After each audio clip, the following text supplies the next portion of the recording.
మెదక్ జిల్లా Ramayampet community health centre కార్మికులు ఆవేదన వ్యక్తం చేశారు. హెల్త్ సెంటర్ కి సంబంధించిన కాంట్రాక్టర్ సిబ్బంది మెదక్ జిల్లా సిపిఐ ఉపాధ్యక్షురాలు బాలమణి నేడు మీడియా సమావేశం ఏర్పాటు చేసి తమ సమస్యలను బయటపెట్టారు. 2 నెలలుగా వేతనాలు రావటం లేదని, తినడానికి తిండి కూడా లేక ఇబ్బందులు పడుతున్నామని, ఇంటి బాధ్యతలు సరిగ్గా చేపట్టలేకపోతున్నామని తీవ్ర ఆవేదన వ్యక్తం చేశారు. కాంట్రాక్టర్ పనులు చేయించుకుంటూనే వేతనాలు విడుదల చేయకపోవడంతో కుటుంబ పోషణ కష్టమైపోతుందన్నారు. తక్షణమే పెండింగ్ వేతనాలు విడుదల చేసి తమ జీవనోపాధికి న్యాయం చేయాలని ప్రభుత్వాన్ని వేడుకున్నారు.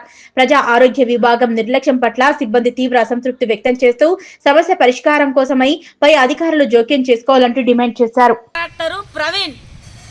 కాంట్రాక్టర్ మీద మేము కాంట్రాక్టరు అట్లనే ఇక్కడ ఉన్న సూపర్నెంట్ మొత్తం వీళ్ళతోని పని చేపించే మరి సూపర్నెంట్ మరి కాంట్రాక్టర్ ద్వారా ఇవన్నీ సౌకర్యాలు వర్కర్లకు పని చేయించుకుంటుండు తప్ప మరి వర్కర్లకు కూడా సరి అయిన జీతాలు కానీ సౌకర్యం కానీ ఏది ఉందా లేదా అని చెప్పి ఇక్కడ ఉన్న సూపర్నెంట్ కూడా ఎప్పుడు కూడా అడగలేడు. ఈయన అడిగి మాకు పెండింగ్లో ఉన్న జీతాలు అట్లనే యూనిఫామ్లు ఇవన్నీ ఇవ్వాలని చెప్పి డిమాండ్ చేస్తుంది. జిల్లా రామాయంపేట గవర్నమెంట్ హాస్పిటల్లో శానిటైజేషన్ వర్కర్స్ 9 మంది వర్కర్స్ ఉంటారు. 3 సంవత్సరాల నుంచి వాళ్ళు పనిచేస్తారు. ఏదైనా హాస్పిటల్ శుభ్రంగా ఉండాలంటే మరి వర్కర్స్ ఉంటేనే మరి హాస్పిటల్ శుభ్రంగా ఉంటుంది. ఏదైనా పేషెంట్లకైనా బాగుండాలంటే వాళ్ళే. కాబట్టి ఇన్ని రోజులు 3 సంవత్సరాల నుంచి మరి 10,500 ఇచ్చిండు. 15,500 ఇవ్వవలసింది మరి 10,500 ఇచ్చిండు. అట్లే పిఎఫ్ కూడా వాళ్ళే 1,000 రూపాయలు కట్టిండి తప్ప తన ఏమీ కట్టలేడు. అయినా వాళ్ళు 3 సంవత్సరాల కోలే పనిచేసిరు. అట్లే వంట చేసే మనిషి లేకపోతే కూడా వీళ్ళతోనే చేపించిండు. ఆ వంట చేసే వాళ్ళకు కూడా 6,000 ఇస్తా అంటే మాకు 6,000 పడతలు పడదని చెప్పి వాళ్ళు బంద్ చేసినా కానీ 6 నెలల పాటు వీళ్ళే చేసిరు.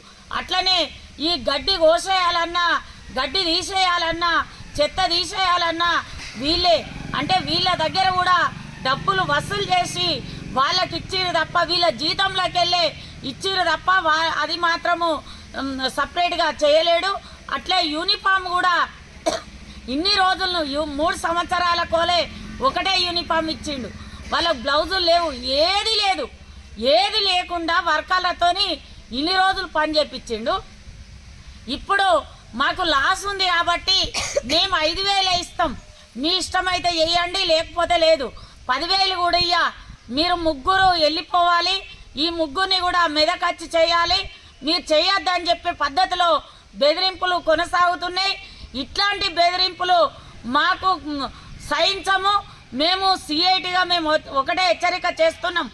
ఇప్పుడు పెద్ద పండుగ తెలంగాణలో బతుకమ్మ పండుగ, దసరా, అయినా వాళ్ళకి జీతాలు ఇవ్వలేదు. మరి ఇదెక్కడ దుర్మార్గం అని చెప్పి మేము అడుగుతున్నాం. ఇప్పటికే మరి 2 నెలల పెండింగ్ వేతనాలు ఇవ్వాలి. పిఎఫ్ సరిగా కట్ చేయలేదు, పిఎఫ్ కూడా కట్ చేయాలి. 15,500 ఇవ్వాలని చెప్పి సిఐటిగా మేము డిమాండ్ చేస్తున్నాం.